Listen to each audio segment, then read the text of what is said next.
big football fan, right? Yeah, but we live though. We live. All right, all Yeah, right. It's all the way live. yeah. That's You it. hear All me? right. All I right. would Today is say, August the 9th. August 9th, 2022. You Yeah, are in the yeah. Sports Brothas show. We welcome everybody here. You see, I'm just 4-1, and I'm not alone. I'm not alone. I got my comrades here, Henry Brown and Eric. So I have H&E up in here, and Zach will be joining us when he can. All right, he has a busy schedule, but he's going to make his way in here. He don't want to miss you guys either. All I right. played football in high school, and I was a pretty good wide receiver. Oh, And my name was Sideline Brown. oh. Because Okay. if I see you coming to me, I'm going out of bounds. Now, we only played 6 games, and the next 6 game season had 495 yards receiving. So I was a freshman. I was like, yeah, I'm the man. And you run a decoy. I tell the quarterback, I'm not going across the middle. I don't care what you say. That's not where I'm going.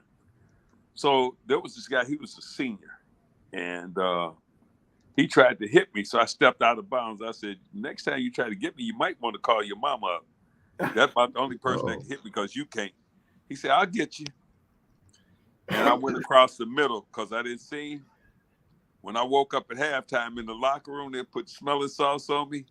And you know what I did? I politely folded my uniform up and went home and cried on my mama's lap. She said, baby, you don't have to play that game.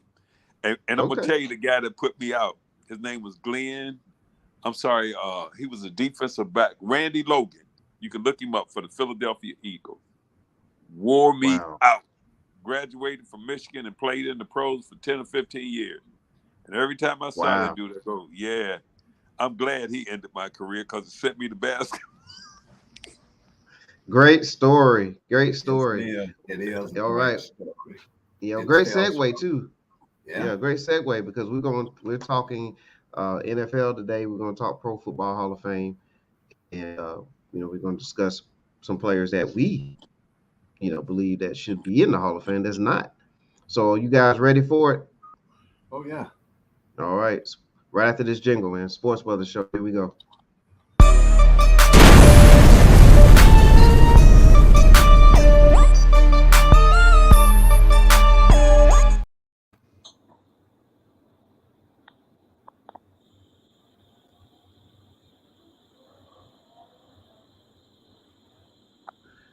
Please hit that like, subscribe, that notification button. Here's the visual for that.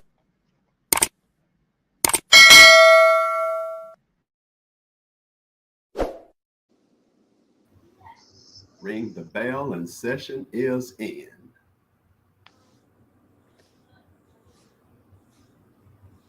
On here like Mr. Brown and Mr. Hightower. You gotta hit that like, subscribe, notify.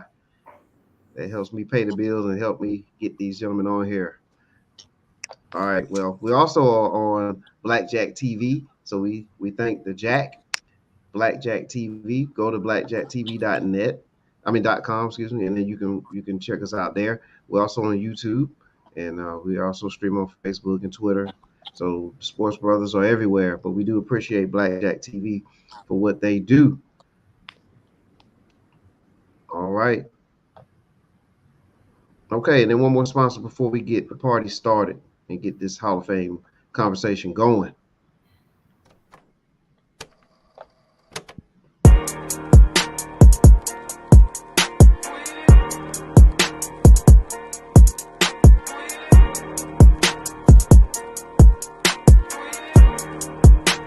AV.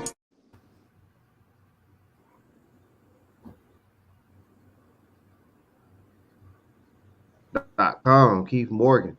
He's getting down and gritty, and football on the gridiron. You may have to work out like Keith Morgan does, and that's going to be a great segue for us to talk about what's going on in the sports world, especially as it pertains to football. So, real quick, you all have heard of Maurice Jones Jr., right?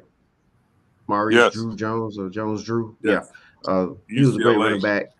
Right, UCLA.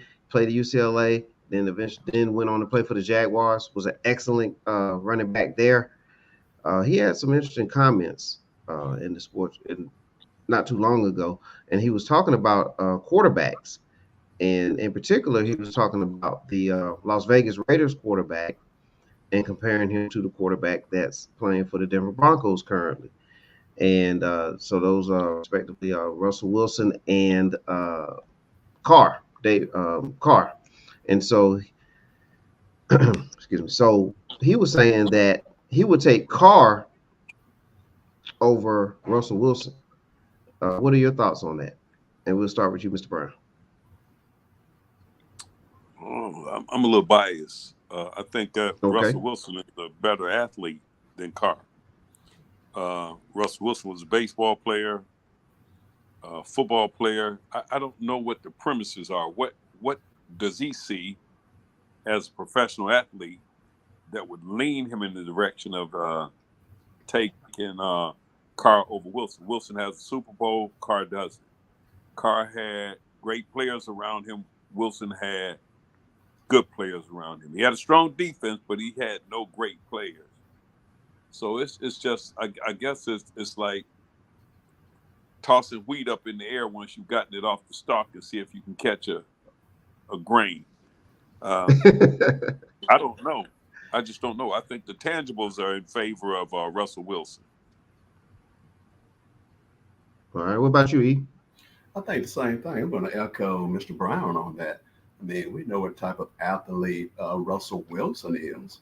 And again, I mean, when we talk about who's the best player or this or hearsay or this player said, they have specific reasons. A lot of the guy's motives are, they may not like that guy, or, it may be a situation that they've never been in a situation that a Russell Wilson has been in. They never played with a particular player. Their talents may have been used differently, and they feel that they had been exalted in a particular way. And playing with this player, I would have had, 1,200 more solo tackles. I would have been able to play more minutes. I got hurt, and this person could have accomplished this. Hearsay, there's a lot of dissension among players that we don't specifically know. It could even come down to whose girlfriend it was, or whose boyfriend it was, or, what they do on the off season, who they train with, who they don't train with. So, his motives of saying that are highly questionable, but we don't know where that comes from. But people say things sometimes. Sometimes they regret them. Sometimes they do them for publicity. Sometimes their best buddy might not like the guy. But for whatever case it may be, it's one of those, okay, we got another conversation piece. Everybody has an opinion. And, we're just going to say what we want to say. We're going to do what we want to do. I'm at liberty to say that if he wants to challenge me. Things happen. People say things. Some are regrettable. Some they don't regret. Some they stick to what they say. And it's just the name of the game. But we know what Russell Wilson stands for, at least as fans of the game of football, and what he represents not only on the field, but off the field. And we know what he's accomplished. So just let that ride with just another comment that really, doesn't make much hearsay. Really, we can't gather his concept. And again, everybody has his own concepts, like every coach, right? He has his own concept. He has his own thoughts. So, and Carr and Drew were teammates at one point in time too, so that might have a little bit to do with it. Teammate.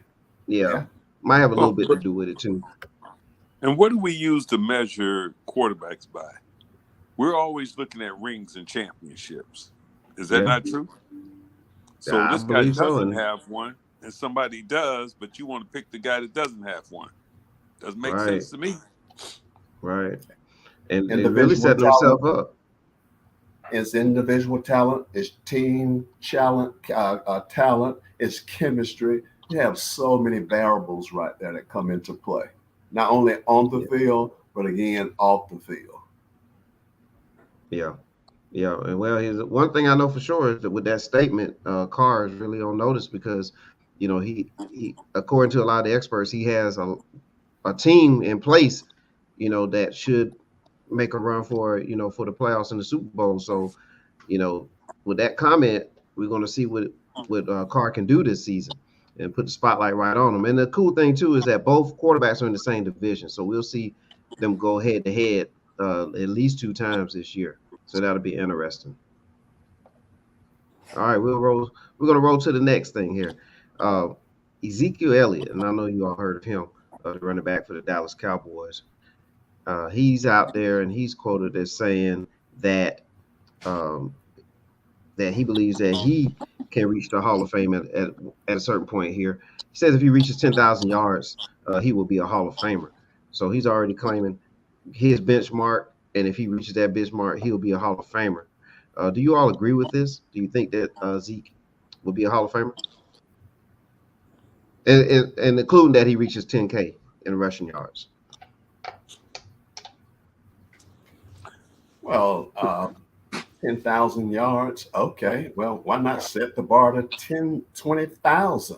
I mean, in the age that we live in today, then he may have his assurance of self-proclaiming Hall of Fame in today's world. Why not? I mean, the quarterback is still protected. You get a good quarterback that can throw the ball, one that knows how to hand it off. You got a good offensive line. You have a good defensive line that can get you back on the field and run. I mean, that's predicated again, right? Hearsay, promotion. And, what a lot of these guys are leaning towards now is not so much of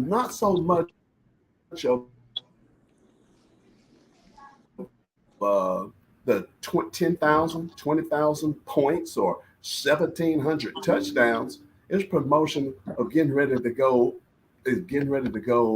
off the field. What you're going to be able to do off the field after this career is over. We know Ezekiel Elliott has been up and down, right? And again, and I'm going to allude to this later on when we talk about these other Hall of Famers or non-Hall of Famers. A lot of this stuff is about your media projection, your uh, uh, off the field ability to promote yourself and to move forward after your career over. You don't hear guys talking about even wanting to play 8 years in football now. Yeah, they talk about records, but a lot of their say-so and their talk is about, hey, listen, I got this marketing company. Hey, listen, I'm going to be a venture capitalist right here. And I have nothing, against that because that's obviously what it needs to be about anyway. But marketing yourself, promoting yourself, speaking highly of yourself, staying in the game of the media, staying in the game of time, staying in action, doing what you need to do to keep your name out there. We can talk about Dak Prescott. We could talk about Joe Burrow. We could talk about any player. Keep your name out there. We hadn't won a Super Bowl, but I'm a good running back. I can get this mark. Oh, if I get 10,000, I'll be okay. There are guys that play in basketball that can score 20,000 point or near of it, and they're not in the Hall of Fame. The guys that can run 10,000 yards and won't make the HOF. But, you would see his game, and part of his game, he's a good running back. He's a legitimate running back. Maybe he will, maybe he won't. How long will his popularity last? Can he win a Super Bowl? That will help, of course. That will help anybody in their own, I guess you would say, propagandizing your way into the HOF. Yeah, maybe yes. What about you, Mr. Brown? Well, Mr. Hightower is hard to follow. I'm telling you, because he put it down. But he does, doesn't he? Yeah, so he's talking about 10,000 yards. first of all, Ezekiel is not durable. He's not a durable back. He's been injured. And I'll tell you something else. Anybody that puts a lick on him, he creep in the hole after that. He's not one of these guys that's going to come back for a second round of abuse. And then the tutties. How many tutties does he have? And I called y'all homer at the beginning of the show. I don't think if he had 70,000 yards, he deserved to be in the Hall of Fame because he graduated from Ohio State. Nobody. Oh yeah, you're a Michigan guy, right? Be in the Hall of Fame. Yes, I can't support them under any set of circumstances. But I think it was mentioned that Grandizement, he's trying to sell himself. So if 10,000 is the mark, how many 10,000-yard rushers do we have that's not in the Hall of Fame and never won a Super Bowl? How many Super Bowl rings do we have? Well, he plays for Dallas, so he shouldn't have any. Well, maybe now, Mr. Brown, he also led the league in rushing in 2016 and 2018. So maybe he's going to ride that too. That would help, right? Okay. So now, all right. How did you say that? I like that. Do you know how many great football players there are that led the league in various categories that's not in the Hall of Fame? Tons of them. Right. We're preoccupied with ships. How many championships have you won? And then there are those who have won championships that are still not in the Hall of Fame. So I think that while it's commendable that he's setting the stage for his eventual retirement, he's trying to be cordial with the media because that's the Hall of Fame. But I don't get him. I just don't see him as being that dynamic back. Every year his performance has fallen off. He had 2 great years, and after that, tell me the great years he's had. And then now let's go back because all of this is also associated with his college years too. He was a second team All-American in the Big Ten at The Ohio State. Yeah. Well, unfortunately for him, something I agree with. The pro, but he's got that not, the pro. But he got the Pro But if you're not Hall of first, Fame you're here. last. Yeah. He was second team. He wasn't first team. So if you're not first team, you're last. He's the last team. That's right. And also, Set Pro the Football bar Hall high. of Fame. Mm-hmm. Yeah, with it being the Pro Football Hall of Fame, he's going to have to, really stick to his pro stats. And you guys mentioned a good point. I mean, here's some backs that have 10,000 yards, and I don't think they're Hall of Famers yet. But Tiki Barber, he has over 10,000 yards. That's one that comes to mind. Ricky Waters, remember Ricky Waters? He has over 10,000. Mm-hmm. Warren Dunn, he's over 10,000. Running back. Yes, he was. To Notre Dame. That's right. Ricky Running Waters. And then you have Warren Dunn. He has more than 10,000 yards. Oh, boy, yeah. Didn't he play for the Falcons, too? Yeah. At one point? He did. Yeah, I liked him. He played for. Okay. Yeah, he played for the. Yeah. Yeah. Uh-oh. That sounds like a precursor to our, to our next segment. No, I'll dive in the pool with Warren Dunn because of what he's done.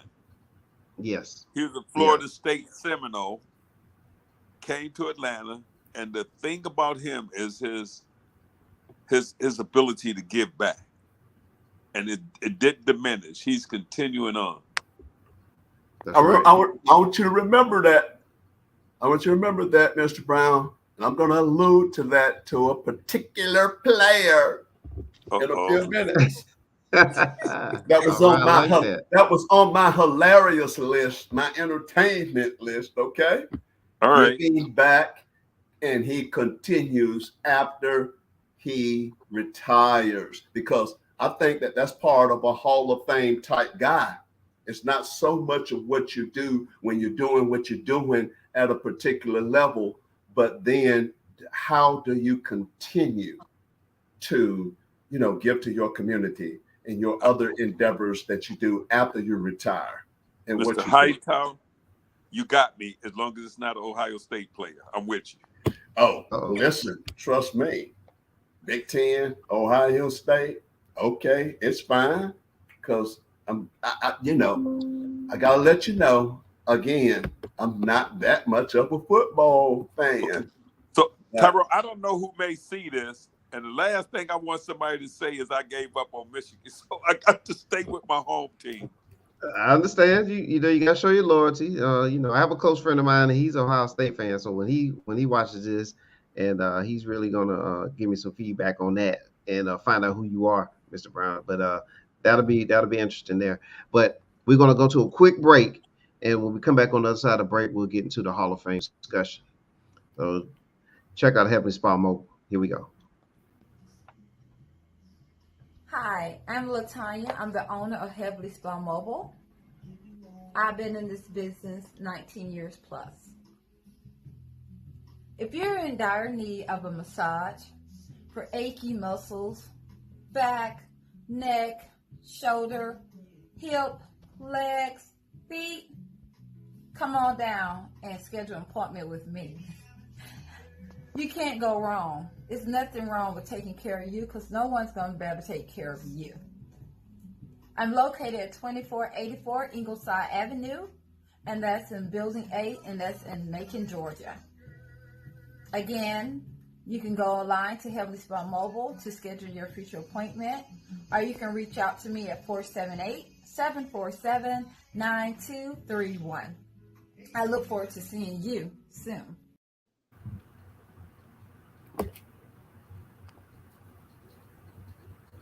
Supporting the show. Heavenly Spa. That's right. All right, it's time to talk about some the Hall of Fame, NFL Hall of Fame. Recently, the Pro Football Hall of Fame, excuse me. I want to say that correctly.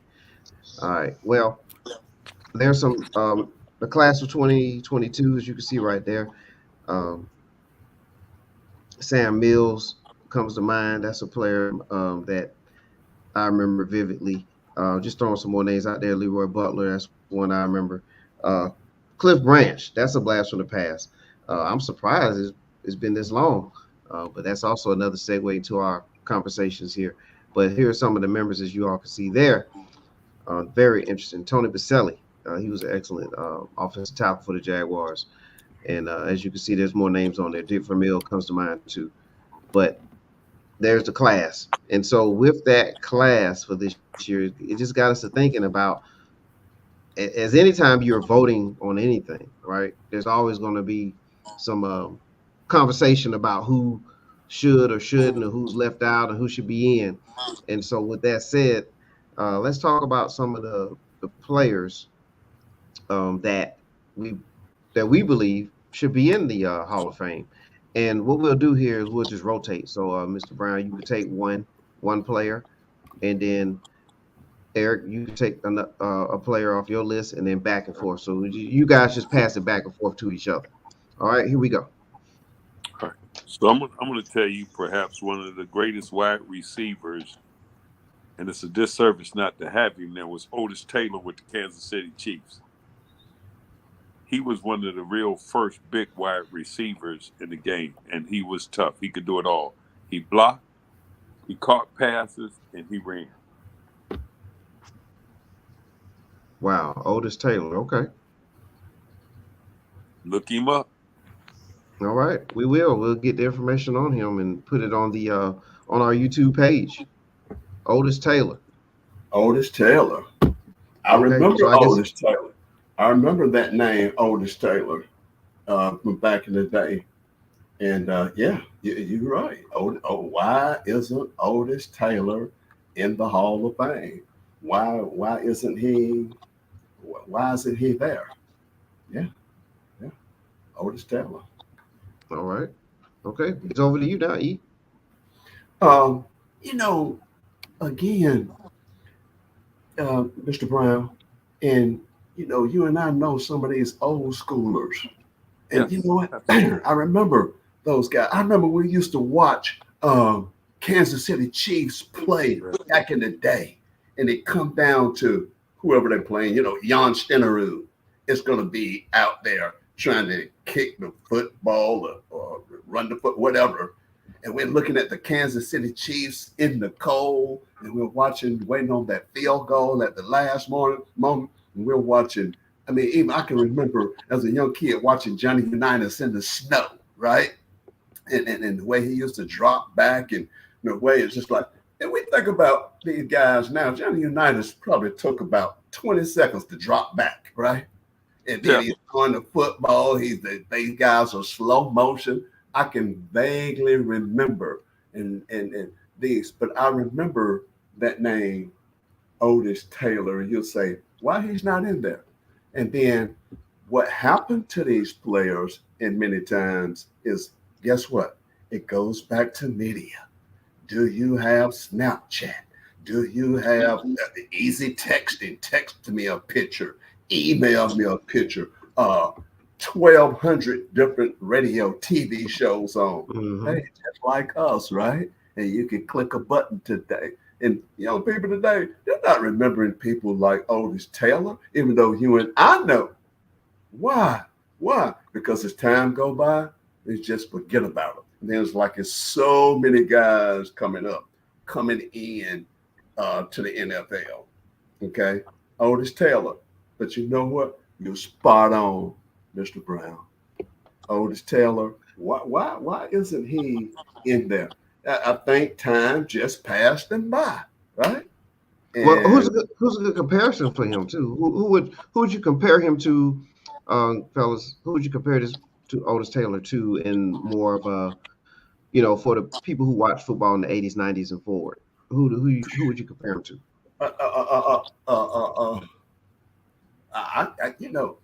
Not really. I gotta let you know that I'm not really into the football that way. But what's that running? What's that wide receiver, Mr. Brown, played with the Washington Redskins? Charlie somebody, I think, back in the day. Let's see. I can't really remember. Charlie Joyner played with the Chargers. Maybe Charlie Joyner type guy. Okay. I'm not sure. But you know who I would put him more of? Who? Megatron from Detroit. Who is that? Megatron. Oh, okay, like Calvin Johnson, maybe. Calvin Johnson. Okay. Yeah, because he was a big receiver. He could do it all. Okay. And he's a Georgia guy. Yeah, Taylor, 6'3", 215. 1956, they had 1,200 yards. Think about 1,297 yards and only 58 catches and 8 touchdowns. So you got to think about those numbers. Right. That's the time. What was the quarterback doing? Was it a throwing game, passing game, running game? What was the game plan back then? How about the fields they were playing on?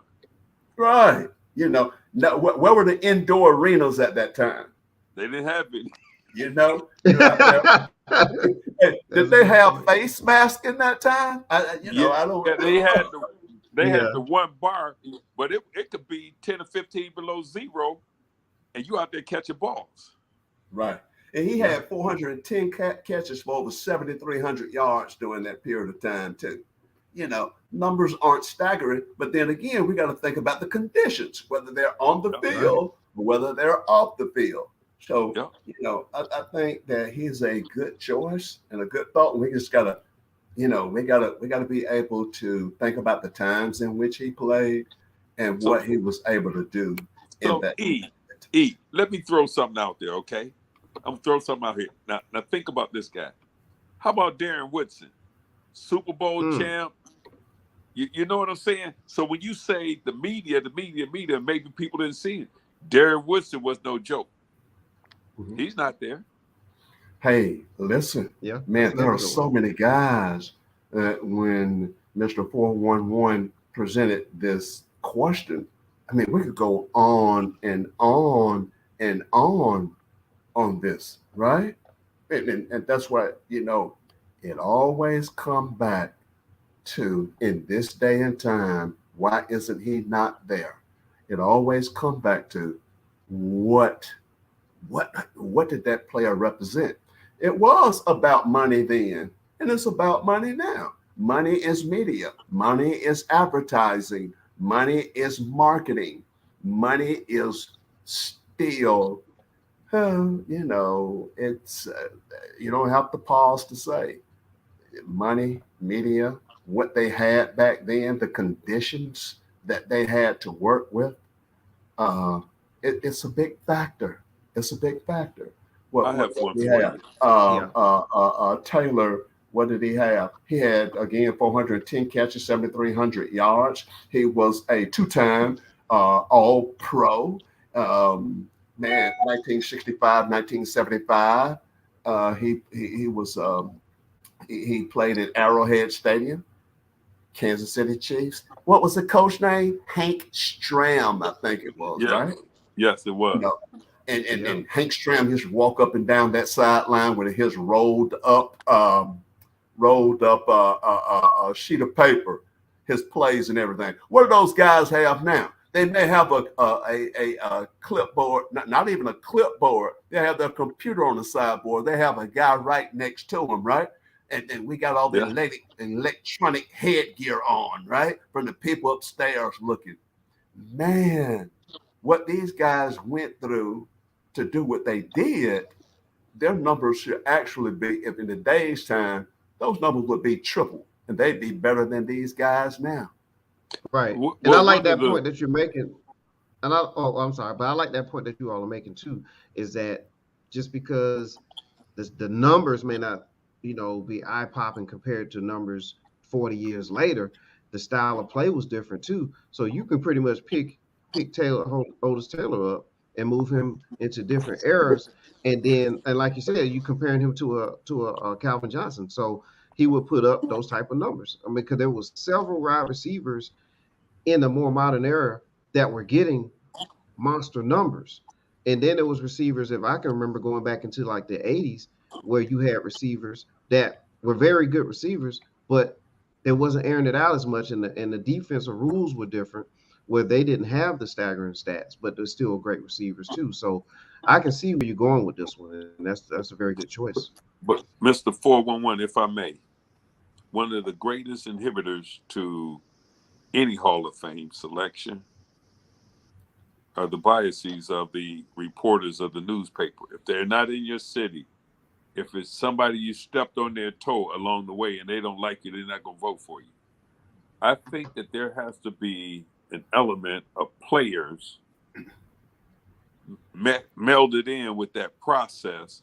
Good point. That would lend some objectivity, because and again, I'm gonna stray a little bit, so don't hold this against me. Look at Barry Bond. There's no way he shouldn't be in the Hall of Fame, but people say, well, he used steroids. He never failed a test. But the people don't like him because the way he treated them. So I apologize, but what I'm saying is that the media has too much sway with who goes into the Hall of Fame and who doesn't go. Right. Always Okay. has, always will. What makes a player eligible for the NFL Hall of Fame or any Hall of Fame? Is he not good enough? Right? Did he not play long enough? Did he not win a Super Bowl? Did he was he not a celebrity player? Jim Brown, movies, after that, movies, civil rights. Was he a stabilizing force in the locker room? Was he like a coach on the field? Did he have good leadership? Did he have teamsmanship? Was he, he went to a college nearby, right?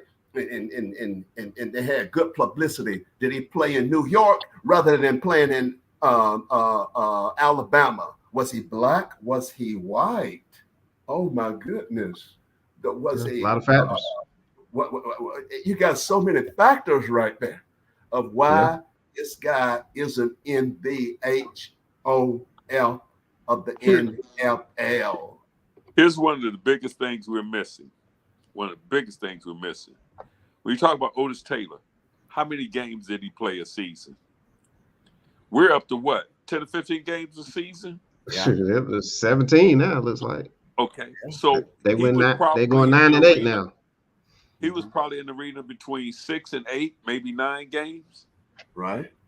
Mm-hmm. So now if you pile on an additional 10 games, what would he have done? Right.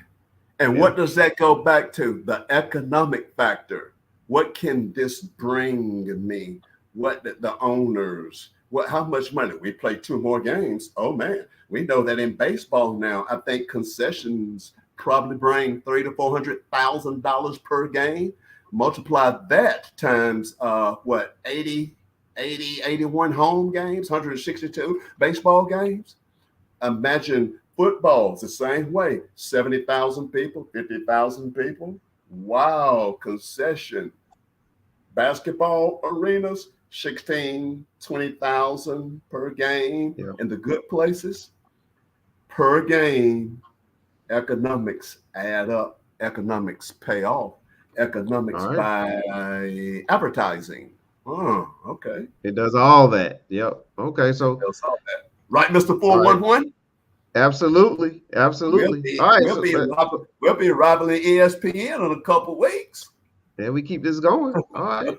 Absolutely. All right. So, who's another Hall of Famer? I think Mr. Brown gave one. So, who you got, Okay. Eric? Oh, people that should be? Okay. Yes. Let's go back to this right here. I'm going to set this beautiful stage for you, right?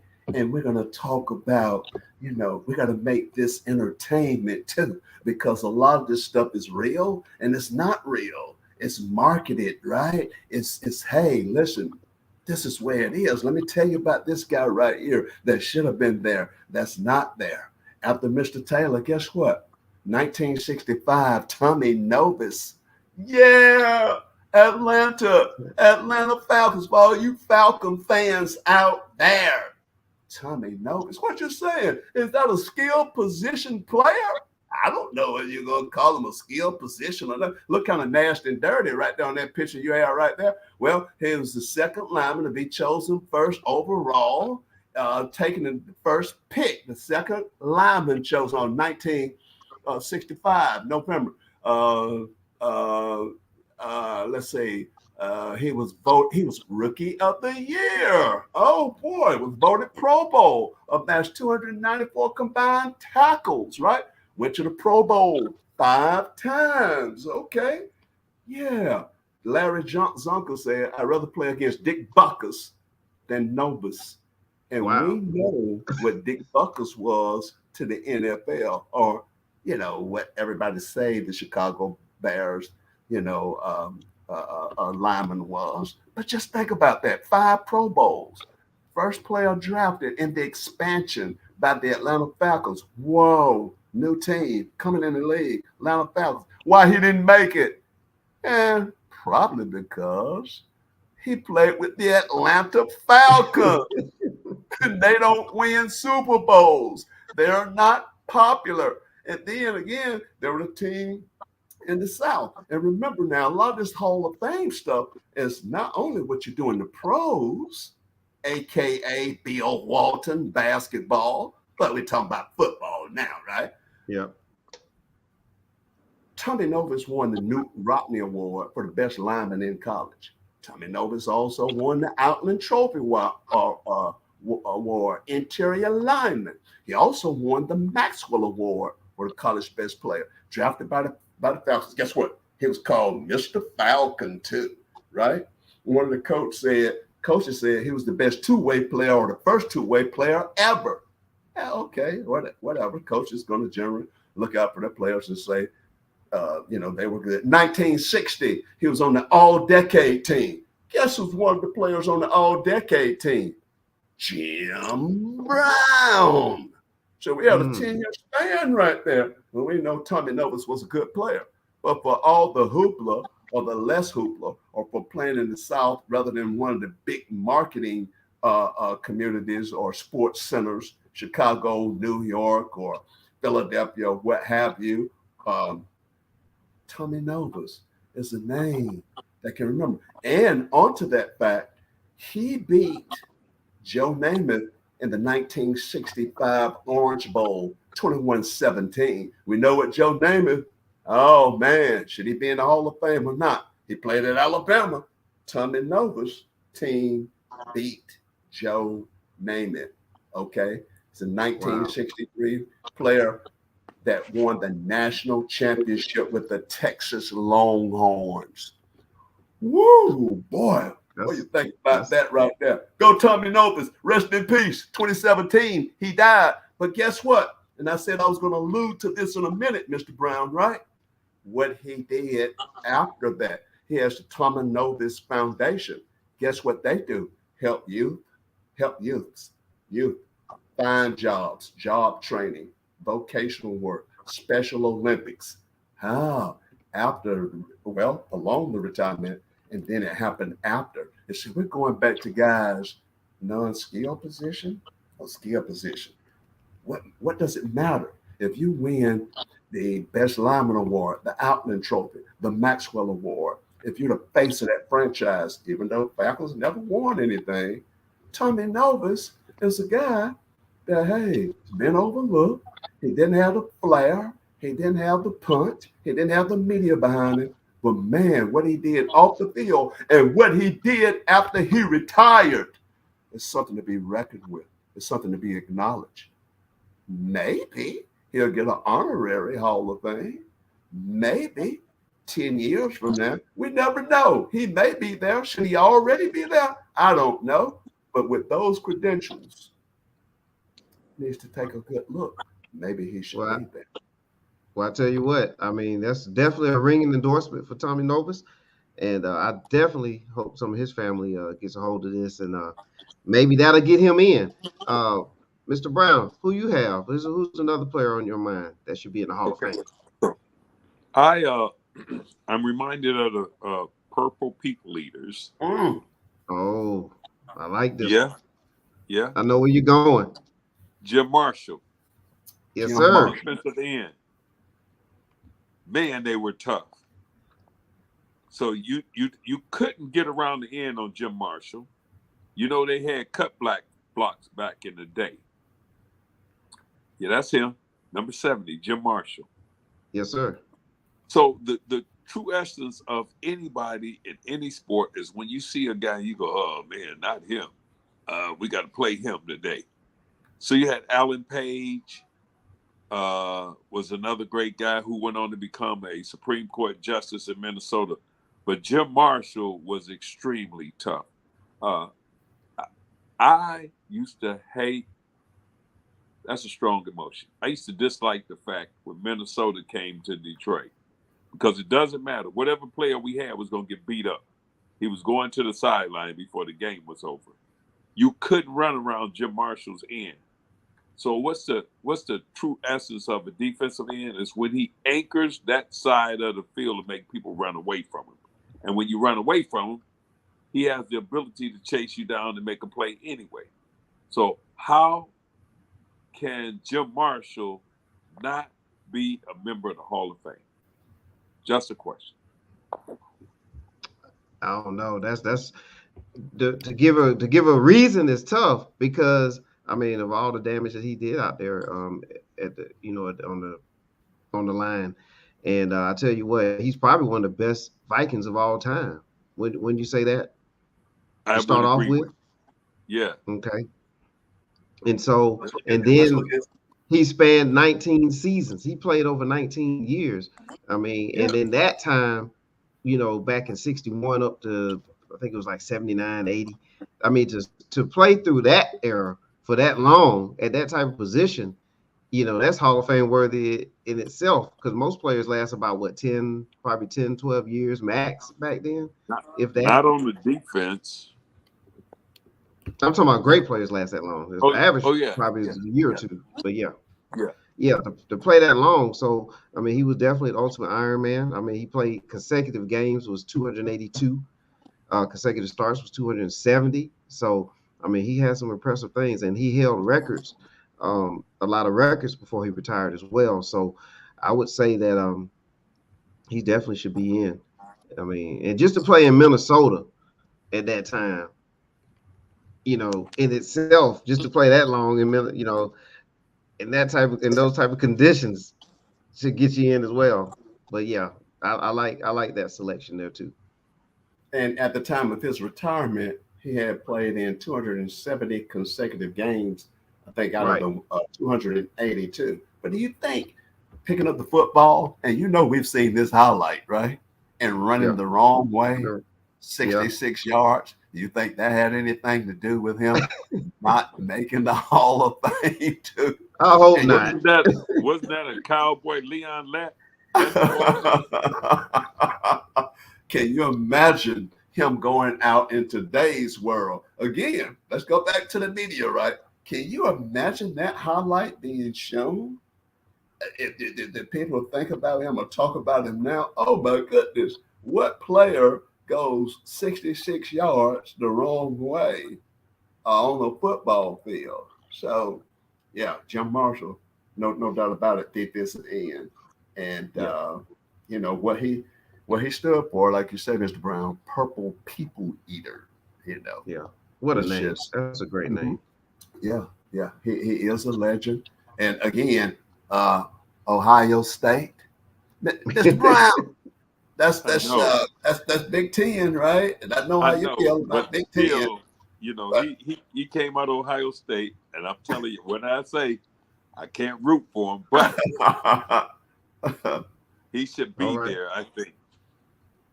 Okay. Somebody mentioned Torrey Holt. I think it was you, E, in the production meeting. So, what's your thoughts on Torrey Holt? uh, Torrey Holt, 920 receptions, 1,332 yards, and 74 touchdowns, 11 years, 7 Pro Bowls. Huh? He led the NFL in receiving 2 years. I think, well, I don't know, back in 2008, 9, 10, somewhere around in that, right? Okay, we're coming up to the young school now, right? Even though it's been 10, 12 years, right? But why these guys aren't in there? Again, there are so many players that can play. There's so many good guys. So many guys get lost in the shuffle, right? And those guys are, as Charles Barkley would say, rolling over in their graves right now, right? Like Bill Russell didn't make the amount of money. Charles Barkley didn't make the amount of money. Well, don't worry about it, Terry, because you got enough money. You're okay. You don't have the most. You're not in the HOL, but your numbers show that 920 receptions, over 13,000 yards in reception, 74 touchdowns, right? 11 years, 7 Yeah. Pro Bowls. Young man. Impressive. So we see the older guys as well as the younger guys, if you want to call it, getting snuffed out also. But that's okay. They had an opportunity to play. They'll be okay. And who's not to say 30 years from now, right, that Terry won't get in there? Yeah, we definitely hope he gets in. I remember Holt vividly, and the Greatest Show on Turf and all that, in St. Louis. Turf, right? Yeah, Number 81. yeah, St. Louis Rams. absolutely. Yeah. That's right. Okay, Young school, young boys. Yep. You see, I'm calling them We got young about- boys.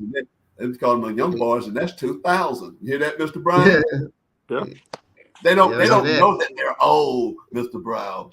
They don't know that they're already through. But I'm gonna still just go ahead and give them their props, right? Yeah, There you go. There you go. All right, we got about 8 more minutes to go here, and we got a couple more to run through. So let's talk about some Raiders. And there's 2 that come to mind. Henry Brown, you want to talk about those 2? Well, you just punched me in the mouth. And when you talk about the Raiders, there's a host of them. Did Ken Stapler make the Hall of Fame? The Snake? Or Dave We'll verify that one, but in particular, what about the 2 defensive guys that we talked about before? With Lester Hayes and yes, man, and Jack Tatum. Oh yes, man, ring my bell, Jack Tatum. Yeah, Ohio State. There's Lester Hayes right there. Mr. Brown, yeah. I think you're targeting that Ohio State franchise right there now. They visited misery on Michigan and Michigan State. Whenever he came, you had receivers would say, "No, I don't want to catch it on his side of the field." you know, because Jack Tatum was laying them out. Yeah. Yeah. Yep. And He there's was. Jack Tatum there, and here's Lester Hayes, and take a look at all that Oh, stickum. Jack Tatum, Hayes. Yeah. Look at all that stickum on his gloves. But yeah, he was infamous for that. But yeah, those are some hard hitting DBs right there. Good covers too. And I like Jack Tatum mantra. My job is to intercept the ball. He said, but I want you so afraid that you don't want to catch the ball wherever I'm at. He said, because you know you're going to get hit. He said, if you catch it, I'm going to try to separate you from the ball. So he was a hard hitter. He was. Yes, sir. Now, what the guys do now, they hear the footsteps. Oh, they don't even look for it. Most of the guys don't even want to come across the middle now, right? They want to go for the bomb, for the long ball down the sidelines, right? Yeah, them guys will ring your bell. Oh! If you would come across that back in the day. Yeah. All right, what about this running? Oh, we're yes, getting sir. ready to leave, but I want to leave you with one person that you had talked about that has absolutely received a disservice. That's Roger Craig. Oh, all right. Let's talk about him. You gave me that one, and I looked him up, and I thought for sure he was in the Hall of Fame. Graduated from Nebraska. There he is. Yes. Ran with the high knees. Yeah. He was tough. Definitely. He was a tough back, and he was a good. Yeah. And in that West Coast offense, and that He was Bill a Ross receiver. system, that he was a good receiver too. Yeah. Roger Craig, he's one of those that I don't know how he slipped through the cracks, but Roger Craig, man, it was awesome. Yeah. And he won Super Bowls. There you go. Checks the box of winning. It's so many of them. There's so many of those guys. It's just hard to. We could go on and on with that. We go on and on. Yeah, so many of those guys that could play that should be there. Yeah. Oh yeah. Well, look, we still got about 5 more minutes. Well, what are your thoughts on Terrell Davis? I know he had a short career due to the injuries, but but he was putting up some monster numbers while he was playing. Kind of remind me of Terrell Davis. He was. Do you all think he should be in the Hall of Fame? He had a short-lived career. If he going, Roger Craig should be in first. If Denver win now with that new quarterback they got, I think we probably mentioned his name a little bit earlier. What's his name? It'll put Denver back on the map, and then they'll get some more publicity, and then Terrell will be coming back on the field, and his name will be heightened, and it'll bring back up that thought of what he used to do. You can go into restaurants now. Well, I know a few years ago, I hadn't been to Denver in a while, but they had one of the restaurants had a poster and a mannequin of even David Thompson, the basketball player. It could have been ESPN restaurant a couple years ago. Still had, and Terrell Davis is up on a big, poster in the restaurants right there. Again, you see what the media can do. And these guys are still not over. It's the guys that get in the hall 10, 15, 20 years after the fact. And absolutely. He's one of them that possibly can make it. We know what the Denver Broncos still represent, right? And we know what they're trying to promote now with the new management team and ownership that they have out there. So, again, we have to look at it for the past, and we definitely have to look at it in the future. And the future beholds a lot for these guys that haven't been elected in the last not only 10, 12 years, but 20 years. I don't know all the eligibility requirements, like I mentioned earlier. Stabilizer in the locker room, community man, done a lot there, make the Pro Bowl, win a Super Bowl, whatever it may be.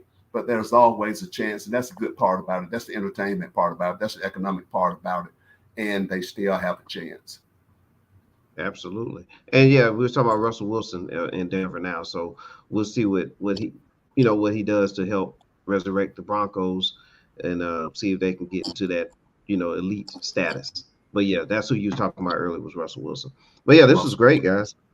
Yeah, this is great, and that's why I love bringing you guys on, because not only you talk about what's going on now, but you also enlighten people of the past as well, which is important. I mean, that's something that's missing. It's missing a lot in sports discussions. Is really talking about the past and enlightening people about that. So, I appreciate that. All right, appreciate you guys being on and everything. Thank you, Mr. 411. Actually, you guys are bringing the 411 today, so I really appreciate that. I really appreciate every opportunity I have to be here with you and Mr. Hightower. I have probably exposed some of my disdain for Ohio State, and I didn't mean to do that. I made it clear. Tell your friend it's a condition. I have you to know, Mr. Brown, that I have several relatives that have lived in, and I have traveled to Ohio. Okay, so I'm several gonna cities. tell you, And I have you to know that they would be upset. No, because if you talk to your family members, they'll tell you that they love Michigan. And you want me to tell you why? We flush twice to make sure Ohio get water. I gotta tell them that you said that, because Hey, not only my people in Michigan, but Ohio too, and they love their Michigan and they love their Ohio, and that's Absolutely. cool. Like I said, I'm very familiar with hearing a lot about the Big Ten. Man, I tell you, if you're a Michigan kid, if you grow up and you root for Ohio State, you're an outcast. It's just I don't root. I can't stand Michigan. I hate Michigan. I'm a Michigan State fan and the University of Detroit fan, but I'm outside the state. So if Michigan plays somebody outside the state, I'll root for them. But if I'm at home, we don't talk Michigan. And I would always tell them something like, if it was Detroit or Michigan and everything, back in the day, we'd be talking about sports, particularly basketball, because I'm a basketball man more so. But I mentioned that name, Earl Puritan. Yes. Wow. With the University of Detroit. We just play, we just play with the names right there. Okay. Archie Griffin and such like that, right? So Woody Hayes. Okay. Big Ten, go Big Ten. All right. Well, all right, guys. Well, I appreciate you all being on. Thank you. We'll get back together real soon, okay? All right, man. Thank you. Everybody have a great evening. Hey, remember this right here. You probably heard it before. Change is the one thing that's constant, okay? And we have to stay constant with the change. That doesn't mean it's the best. That don't mean it's the worst. But change will come and change happen. And hopefully it'll be good for you. So here's what I say. Right. This is what I've learned over the years. Change is inevitable. Right. It's as if though, whether you're here or not, night will always come before day, and day will always come before night. It's perspective. It's what it is. It's perspective. So the bottom line is this. Change can either run you over or you can get with the change, but you can't remain stagnant with change. It's constant. All right. Change is words constant. of wisdom from God bless Henry everybody. Oh, one. Peace. Have a good one. We out. All right, take care.